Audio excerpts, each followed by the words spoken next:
Hello guys, welcome to our channel fly so high. ఈరోజు మనం ఈ వీడియోలో బోటి అండ్ రొయ్యలు ఎలా క్లీన్ చేసుకోవాలో చూసేద్దాం.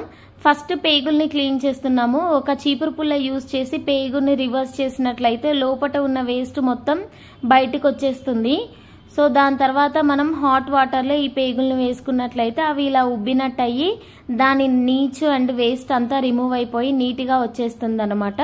సో సింపుల్గా మనకి క్లీన్ అయిపోతుంది. ఇప్పుడు బొంతని సింపుల్గా ఎలా క్లీన్ చేసుకోవాలో చూసేద్దాం. మన అమ్మమ్మ తాతయ్య వాళ్ళ టైంలో బొంతని స్కిన్ రిమూవ్ చేయకుండానే నీట్గా కడుక్కొని పీసెస్గా కట్ చేసుకొని కర్రీలో వేసుకునే వాళ్ళు.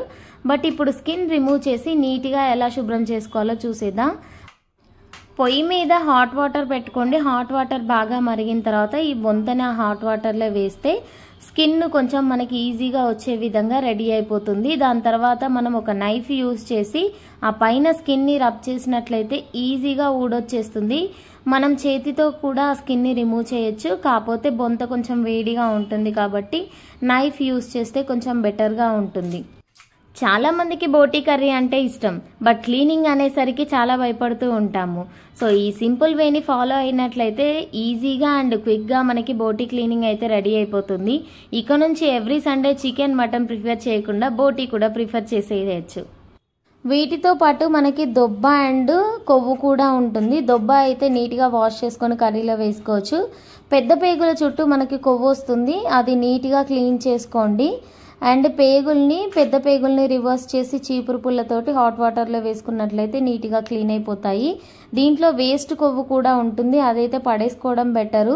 ఆ వేస్ట్ కొవ్వును కనుక మనం కర్రీలో వేసుకున్నట్లయితే కర్రీ మొత్తం ఆయిల్గా అయిపోతుంది. కర్రీ చల్లగా అయిపోయిన తర్వాత గడ్డ కట్టేసి తినడానికి కొంచెం బాగోదన్నమాట. సో కొవ్వు అనేది మ్యాక్సిమం వేస్టేజ్ అయితే రిమూవ్ చేయండి. మంచి కొవ్వు అయితే నీట్గా కడుక్కొని కర్రీలో యాడ్ చేసుకోవచ్చు. చాలా మంది అమ్మో బోటి క్లీన్ చేయడం మా వల్ల కాదు, తినడం అయితే ఇష్టం కానీ క్లీనింగ్ అయితే మేము పెట్టుకోలేమని చెప్పి బయట డబ్బులు ఇచ్చి క్లీన్ చేయించుకుంటారు.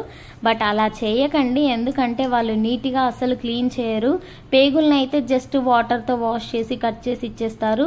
బొంత అయితే ఇలా స్కిన్ రిమూవ్ చేసి మనకి నీట్గా అయితే ఇవ్వరు.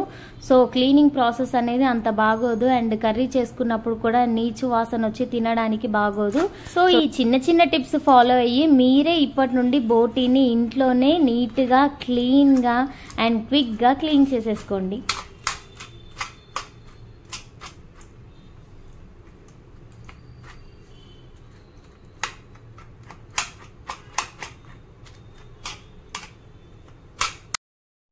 బోటీ కర్రీ కాంబినేషన్ ఒక్కోరు ఒక్కో వెజిటేబుల్ యాడ్ చేసుకుంటూ ఉంటారు. మా ఇంట్లో అయితే మోస్ట్లీ మేము సొరకాయ బోటీ ఫ్రై, గోంగూర బోటీ ఇవి ప్రిఫర్ చేస్తాము. సో మీరు మీ ఇంట్లో వెజిటేబుల్స్ ఏం యాడ్ చేసుకుంటారో ఎలా చేస్తారో కమెంట్ బిలో. ఇక్కడ బోటీ క్లీన్ అవుతుంటుంటే మేము ఆల్రెడీ ఇక్కడ గోంగూర ఒలిచేసుకుంటున్నాము. బోటీ గోంగూర ఈజ్ అవర్ ఫేవరెట్ కర్రీ అనమాట. ఇప్పుడు మనం ప్రాన్స్ క్లీనింగ్ ప్రాన్స్ మార్కెట్లో కొన్నప్పుడే మేము కేజీకి 30 రూపీస్ ఇచ్చి పైన ఉన్న పొట్టును తీయించుకున్నాము. అది కూడా చాలా ఈజీనే, ఇంట్లోనే మనం క్లీన్ చేసేసుకోవచ్చు. ఇప్పుడు ప్రాన్స్ లోపల ఉన్న పేగుని రిమూవ్ చేస్తున్నాము. నైఫ్ యూజ్ చేసి దాని నడుము మీద కొంచెం ఘాటు పెట్టేసి ఆ పేగుని రిమూవ్ చేసేయచ్చు. మా చెల్లి ఇక్కడ పిన్నిస్ తోటి ప్రయోగాలు చేస్తుంది. నడుము మీద మాత్రమే కాదు కింద కూడా సన్న పేగు ఉంటుంది, అది రిమూవ్ చేస్తుంది మా చెల్లి. మా మదర్ ఆల్రెడీ దీంట్లో ఎక్స్పర్ట్ కాబట్టి నైఫ్ తోటి ఈజీగా క్లీన్ చేసేస్తున్నారు. అంతే, ప్రాన్స్ కూడా ఈ వేలో సింపుల్గా క్లీన్ చేసేసుకోండి.